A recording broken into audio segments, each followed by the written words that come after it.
Dr. Pieczenik of StevePieczenik.com. You've heard my rant here. What do you think about what's currently happening with Comey and the desperateness of the so-called left, just everywhere saying, kill me, kill Trump, kill everybody? I mean, they just seem so emboldened looking for a fight.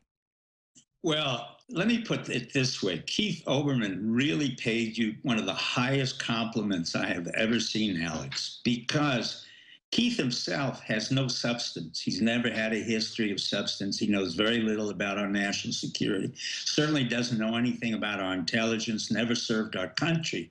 But if you look at his modality, his modus operandi, he is trying to ape you, but he can't do it very well. In other words, it was one of the issues you and I talked about many years ago, that the left will come in and try to ape what happened with myself, with the intelligence community, and with you and the alternative right. So what you're seeing now is literally a very fuzzy mirror image of what we had done, but it doesn't work anymore. Now, Keith, I don't know him. I'm sure he's a nice guy. He went to the same school I went to, Cornell. He's pompous. He's bombastic.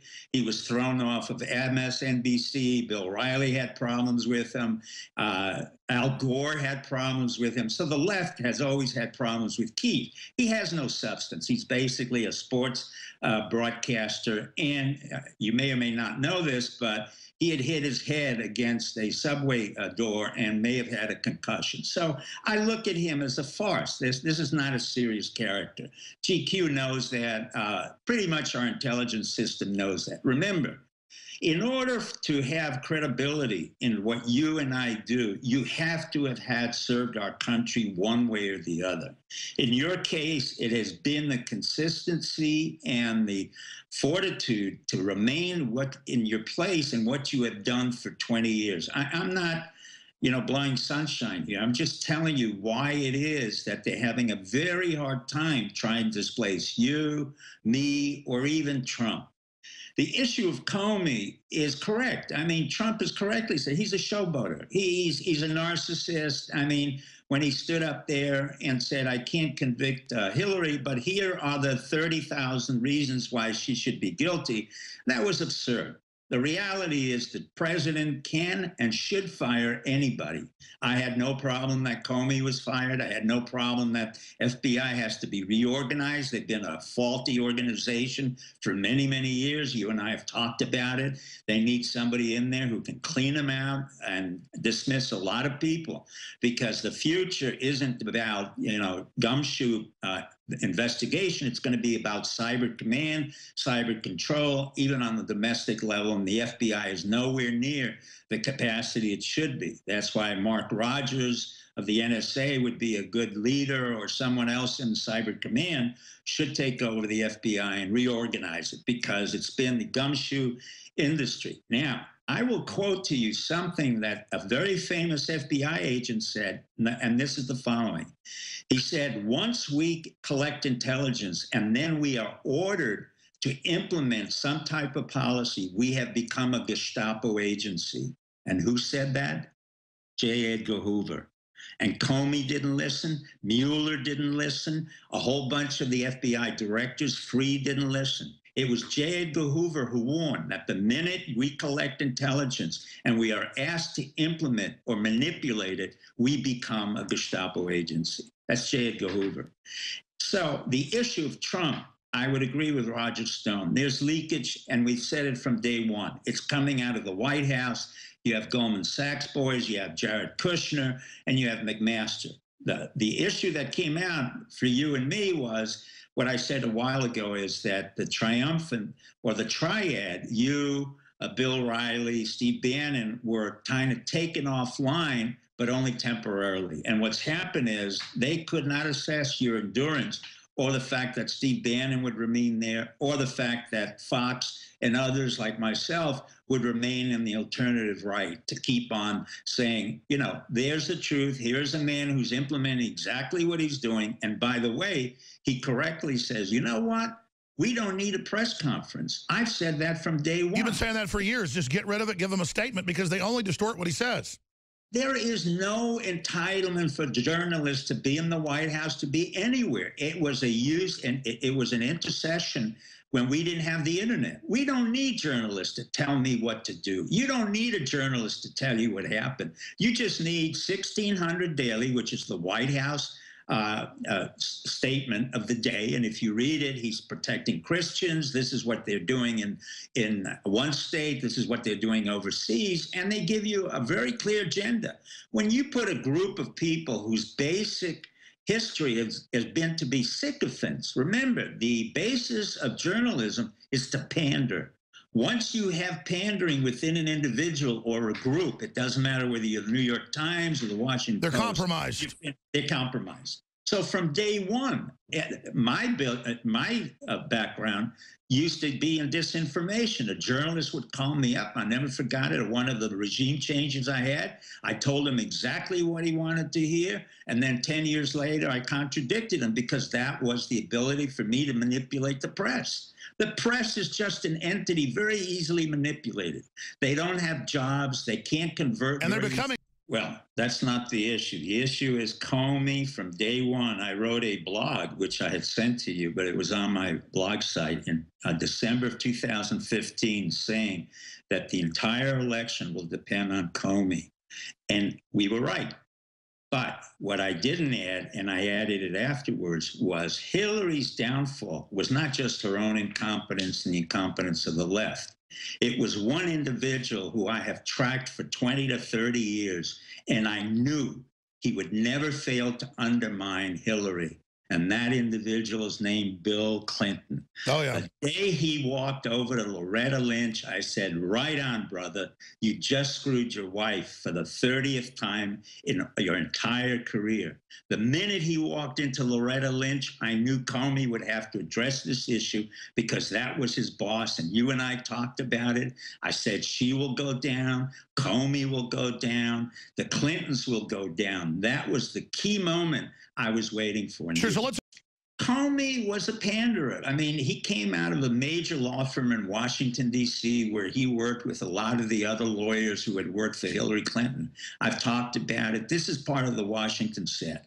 So what Comey's going to do right after this and showboating, he's going to go to one of the publishers, or he's going to go to Bennett, who's a very good agent. Bennett, he's a lawyer in Washington, D.C. He has the Clintons, he has Cheney. He will get a huge book contract for millions of dollars, and that's the end of Comey. The reality is the FBI has been an organization that's been out of control for a long time. Remember what happened in the Boston bombing, what happened with the Muslim psychiatrist who basically threatened to kill people in Fort Hood. The FBI had information on it. They never acted on it. What they need is a cleansing, like the CIA. And yeah, why didn't they act for 2 years when that guy was emailing people and telling folks he was going to kill a bunch of people? They didn't do anything. Why? Because they're incompetent. The ability to do something like you and I is a very simple issue. You, like many people on the alternative right, you and I, it's not that we're smarter, it's that we are willing to take calculated risks when nobody is in the arena. And when I mean calculated risks, look, in principle, you should have been thrown out of this business because of the entire problem that you had with your divorce and all that, but you didn't. You came back even stronger. And that's what we were counting on. And the same thing with you, same thing with you. Yeah. Well, I think what he's doing now and is about to do is absolutely correct. Number one, you fire ad hoc and immediately. Comey should have been fired from day one. Number two, Trump doesn't have to justify anything. And secondly, I would get rid of the press corps on every plane ride. I would get rid of the press corps in the White House. They're absolutely of no value to the Republic. Thirdly, he has people who are loyal to him, but are loyal to the Republic. We're talking about the generals. We're talking about the intelligence industry. Now, he has to start putting into place the infrastructure issue. One of the things that I'm most concerned about, even though our economy went up, is that we don't stagnate on growth. We have to have a greater growth than 2% GDP. And one of the reasons for that is that it will justify the Trump approach to the republic. And once we can grow even more so than Europe, which is going to fail now because of Macron, who's a young kid. You know, they want this young kid who's been in politics and basically is a Euro specialist. They're not going to go anywhere.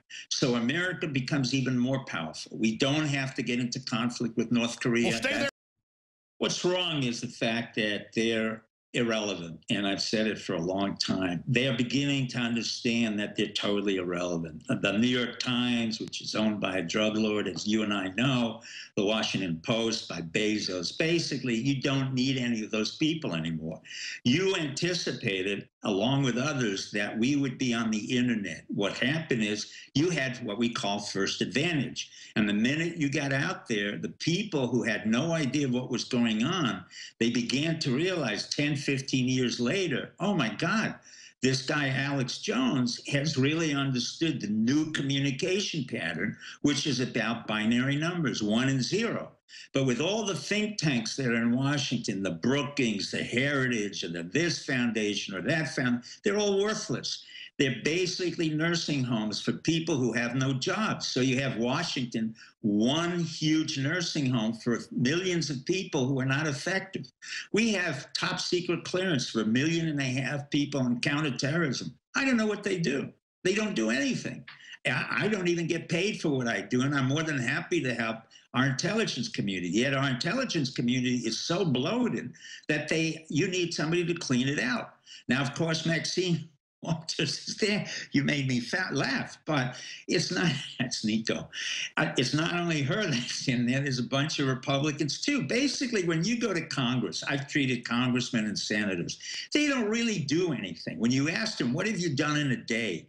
They don't know. It's all process. Well, we don't need process anymore in the 21st century. So we get rid of the people who need the process to live. Trump does not need process. You do not need process. I do not need process. The reason why Trump doesn't need process is because he fires and hires in seconds, but he builds an asset, whether it's a hotel, whether it's a building, whether it's a golf club, or whether it's the economy in the Americas, he's building an asset.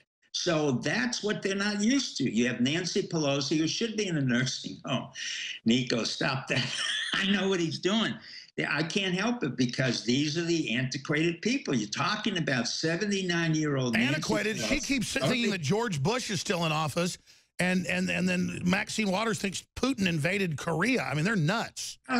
That's the absurdity. Now, from my point of view and from your point of view, you keep on doing what you're doing. They're self-destructing. What you're watching is the harakiri of literally the Democratic Party, of Congress, and of the Senate. We don't need them. Trump realizes with executive orders, we can move this whole country forward. And at the same time, Trump had delegitimized Obama, who came out of nowhere, has no history, accomplished absolutely nothing. So you think they're going to be unsuccessful bringing Trump down? I'm sorry? So you think right now they're going to be unsuccessful bringing Trump down? Totally unsuccessful. There's not going to be a turnaround on Trump. He can do what he wants. Basically, I would advise him to get rid of the Jared Kushners and the Goldman Sachs boys, but get rid of the press. He doesn't need all that nonsense. All he has to do is constantly sit down, evaluate the problem, implement a solution, and he will do exceedingly well. The issue he's getting caught into is the process, not the noise that's created by all the liberals and the so-called Republicans. We don't need McCain. We don't need a Lindsey Graham. We don't need any of them, but they want to be relevant. The only relevancy they have is that we have to pay their That's right. They want to get in the way of the recovery. All right. Thank you, Dr. Pieczenik. Phone calls and clips coming up. Stay with us. Thank you, Doctor.